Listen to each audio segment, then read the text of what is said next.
ఇదిలా ఉంటే రుణమాఫీ మార్గదర్శకాలపై బీఆర్ఎస్ అభ్యంతరం వ్యక్తం చేస్తోంది. ఆంక్షల పేరుతో రుణమాఫీ ఎగ్గొట్టే ప్రయత్నం చేస్తున్నారంటున్నారు హరీష్ రావు. కుటుంబాన్ని ఒక యూనిట్గా తీసుకోవడం సరికాదంటున్నారు ఆయన. రేషన్ కార్డు తప్పనిసరి నిబంధనతోటి రైతులకు అన్యాయం జరుగుతుందంటున్నారు.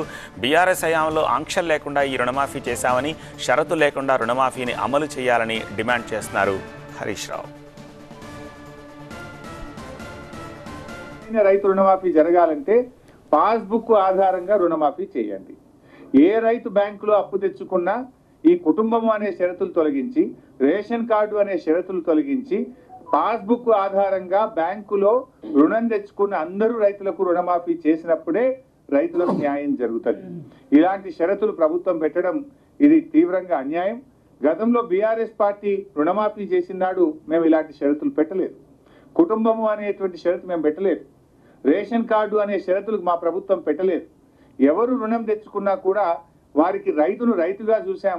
బ్యాంకులో అప్పు తెచ్చుకుంటే ఇచ్చిన మాట ప్రకారంగా ₹1,00,000 రుణమాఫీ బీఆర్ఎస్ ప్రభుత్వం చేసింది. వారికోస్ వెయిన్స్ వ్యాధికి కేవలం 30 నిమిషాల్లో చికిత్స. కాల్ చేయండి 9989527715.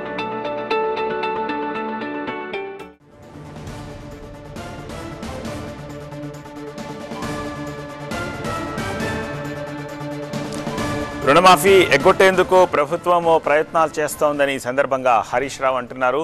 పీఎం కిసాన్ నిబంధనల వర్తింపుతోటి రైతులకు అన్యాయం జరుగుతుందంటున్నారు. పీఎం కిసాన్ రూల్స్ తోటి సగం మంది రైతులకే ఈ మాఫీ అందుతుందని, రైతుల సంఖ్యను కుదించడమే ప్రభుత్వ లక్ష్యంగా కనిపిస్తోందని మాజీ మంత్రి హరీష్ రావు విమర్శించారు.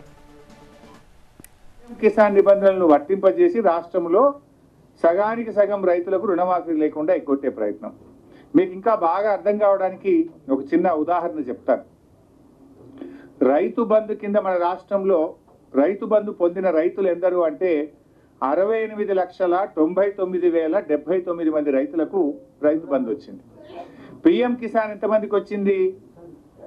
30,36,000 మందికి పిఎం కిసాన్ వచ్చింది. అంటే సగం మంది కూడా రాలేదు. అంటే దాదాపు 69 లక్షల మంది రైతు బంధు వస్తే 30 లక్షల మందికి మాత్రమే పిఎం కిసాన్ వచ్చింది. అంటే 39 లక్షల మంది రైతులు ఎగిరిపోయినట్టే కదా. పిఎం కిసాన్ నిబంధనలు అమలు చేయడం అంటే 39 లక్షల మంది రైతులకు రుణమాఫీకి దూరం చేయడం.